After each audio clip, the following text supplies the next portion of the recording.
Right, so obviously when you guys are walking, as we've mentioned before, we are preventing rather than curing.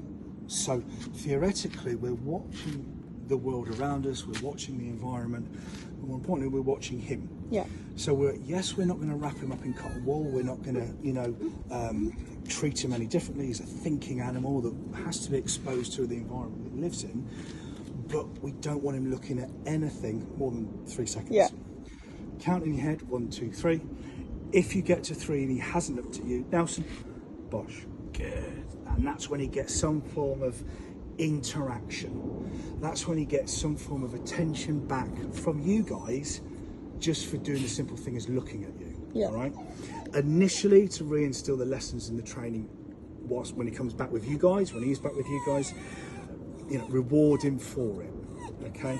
It's a little bit of sprat, Nelson. So he's just starting to get vocal there. So we're knocking him out of that sort of trance, that state, yeah, and then rewarding him for looking at you.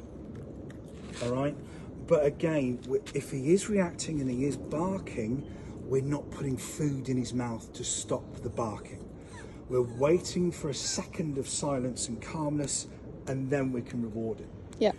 But again, to elaborate on that as well, is we're not giving him a food reward. I'm looking out for dogs. Yeah, yeah. We're not giving him a food reward every single time. Yeah. We are. Fish is great because it's on your fingers. Nelson, touches his nose. All right. So allowing him to learn where it's coming from, where the food is coming from, where the praise is coming from, where the reward is coming from, and it will build up this engagement. It will encourage him to look at you for longer, and it will encourage him to look at you more frequently. All right.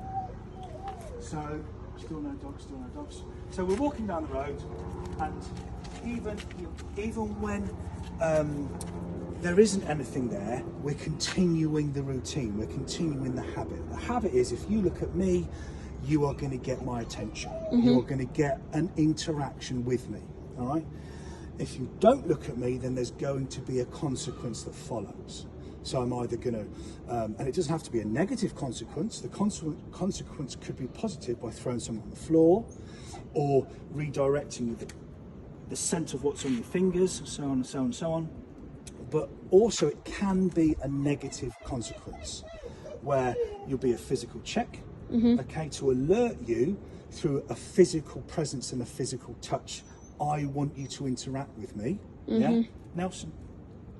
Good, but that wasn't needed. All right, because even though he was starting to look over there, he turned himself right the way around and went, yes. Yeah. Okay, but if he ignores you, for example, here's a dog coming now. Great.